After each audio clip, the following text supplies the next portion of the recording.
ಗಾಂಜಾ ವ್ಯಸನಿ ಮಾರಾಟಗಾರರು ಖಾಕಿ ವಶಕ್ಕೆ. ವೃದ್ಧೆ ಮೇಲೆ ಕಾಡಾನೆ ದಾಳಿ, ಗಂಭೀರ ಗಾಯ. ಮಕ್ಕಳ ಅಪಹರಣಕ್ಕೆ ಯತ್ನ. ಸಿಸಿಟಿವಿ ಕ್ಯಾಮೆರಾದಲ್ಲಿ ದೃಶ್ಯ ಸೆರೆ. ಇದೆಲ್ಲವನ್ನು ನೋಡೋಣ ಕರ್ನಾಟಕ ನ್ಯೂಸ್ ಟಾಪ್ 9ನಲ್ಲಿ. ವರದಕ್ಷಿಣೆ ಕಿರುಕುಳ ಆರೋಪದಡಿ ಪತಿ ಕಿರಣ್ ಸೇರಿದಂತೆ ಮನೆಯವರ ಮೇಲೆ ಪತ್ನಿ ಕೇಸ್ ದಾಖಲಿಸಿದ್ದಾಳೆ. ನೆಲಮಂಗಲ ಟೌನ್ನ ಠಾಣೆಯಲ್ಲಿ ಪ್ರಕರಣ ದಾಖಲಾಗಿದೆ. ಕಾರು ಮತ್ತಷ್ಟು ಚಿನ್ನಾಭರಣ ತರೋವರೆಗೂ ಪ್ರಸ್ತಶಾಸ್ತ್ರ ಮಾಡಲ್ಲವೆಂದು ಪಟ್ಟು ಹಿಡಿದಿದ್ದಾರೆ. ಮೊಬೈಲ್ ಫೋನ್ ಕಿತ್ತುಕೊಂಡು ರೂಮಿನಲ್ಲಿ ಕೂಡಿ ಹಾಕಿ ಮಾನಸಿಕ ಹಿಂಸೆ ನೀಡಿದ್ದಾರೆ. ತವರ ಮನೆಗೆ ಹೊರಟು ಹೋಗುವಂತೆ ಬೈದು ದೈಹಿಕವಾಗಿ ಪತಿ ಕಿರಣ್ ಹಿಂಸೆ ನೀಡಿದ್ದಾನೆ ಅಂತ ಉಲ್ಲೇಖಿಸಿ ದೂರು ದಾಖಲಿಸಿದ್ದಾರೆ. ಕರ್ನಾಟಕದಲ್ಲಿ ಡೆಂಗಿ ಕೇಸ್ಗಳು ದಿನದಿಂದ ದಿನಕ್ಕೆ ಹೆಚ್ಚುತ್ತಿವೆ. ರಾಜ್ಯದಲ್ಲಿ ಕಳೆದ 24 ಗಂಟೆಯಲ್ಲಿ 230 ಡೆಂಗಿ ಕೇಸ್ ದಾಖಲಾಗಿತ್ತು. ಬೆಂಗಳೂರಲ್ಲಿ 68 ಪ್ರಕರಣ ರಿಜಿಸ್ಟರ್ ಆಗಿವೆ.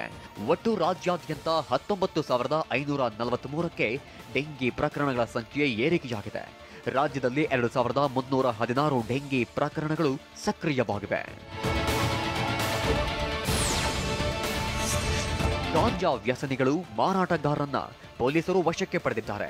ಹುಬ್ಬಳ್ಳಿ ಧಾರವಾಡದಲ್ಲಿ ಪೊಲೀಸರು ಕಾರ್ಯಾಚರಣೆ ನಡೆಸಿದ್ದು 467 ಜನರನ್ನ ವಶಕ್ಕೆ ಪಡೆದು ಆಸ್ಪತ್ರೆಯಲ್ಲಿ ತಪಾಸಣೆ ಮಾಡಲಾಗಿದೆ. ಕಮಿಷನರ್ ಶಶಿಕುಮಾರ್ ನೇತೃತ್ವದಲ್ಲಿ ಕಾರ್ಯಾಚರಣೆ ನಡೆದಿದೆ. 467 ವ್ಯಸನಿಗಳ ಪೈಕಿ 251 ಜನರ ವರದಿ ಪಾಸಿಟಿವ್ ಬಂದಿದ್ದು 216 ಜನರ ವೈದ್ಯಕೀಯ ಪರೀಕ್ಷೆ ವರದಿ ನೆಗೆಟಿವ್ ಬಂದಿದೆ.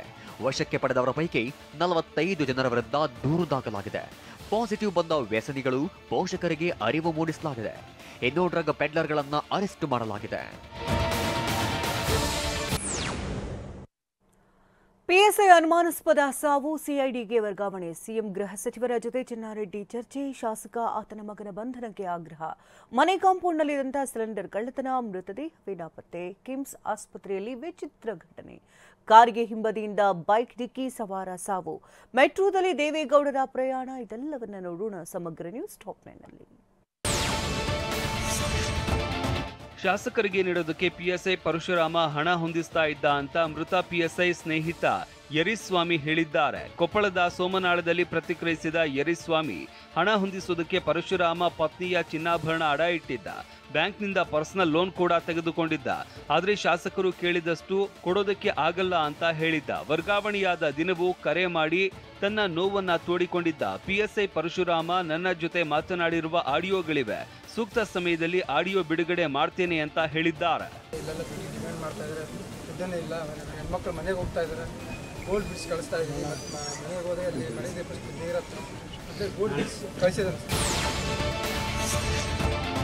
ಸೌತ್ ಇಂಡಿಯನ್ ಫಿಲ್ಮ್ ಫೇರ್ ಪ್ರಶಸ್ತಿ ಪಡೆದು ಕಲಾವಿದರು ವಾಪಸ್ಸಾಗಿದ್ದಾರೆ. ಹೈದರಾಬಾದ್ನಲ್ಲಿ ನಡೆದ ಕಾರ್ಯಕ್ರಮ ಮುಗಿಸಿಕೊಂಡು ಬೆಂಗಳೂರಿಗೆ ಹಿಂತಿರುಗಿದ್ದಾರೆ.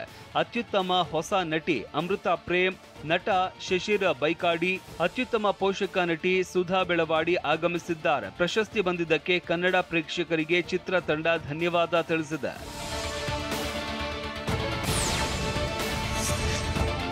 ದೆಹಲಿಯಲ್ಲಿ ಮಾಜಿ ಪ್ರಧಾನಿ ಎಚ್.ಡಿ. ದೇವೇಗೌಡ ಕುಟುಂಬದ ಜೊತೆ ಮೆಟ್ರೋದಲ್ಲಿ ಪ್ರಯಾಣಿಸಿದ್ದಾರೆ. ದೆಹಲಿಯ ಲೋಕಕಲ್ಯಾಣ ಮಾರ್ಗದ ಮೆಟ್ರೋ ನಿಲ್ದಾಣದಿಂದ ಪ್ರಯಾಣ ಮಾಡಿದ್ದು ದೇವೇಗೌಡರಿಗೆ ಪುತ್ರಿ ಅನಸೂಯ, ಸೊಸೆ ಸೌಮ್ಯ ಸಾಥ್ ನೀಡಿದ್ದಾರೆ. ಪ್ರಧಾನಮಂತ್ರಿಗಳ ವಸ್ತು ಸಂಗ್ರಹಾಲಯಕ್ಕೆ ಭೇಟಿ ನೀಡಿ ಮೆಚ್ಚುಗೆ ಸೂಚಿಸಿದ್ರು. ಪಿಎಂ ಸಂಗ್ರಹಾಲಯವನ್ನ ಸುಸಜ್ಜಿತವಾಗಿ ಮಾಡಿದ್ದಕ್ಕಾಗಿ ಅವರು ಮೋದಿ ಅವರಿಗೆ ಅಭಿನಂದನೆ ತಿಳಿಸಿದ್ರು.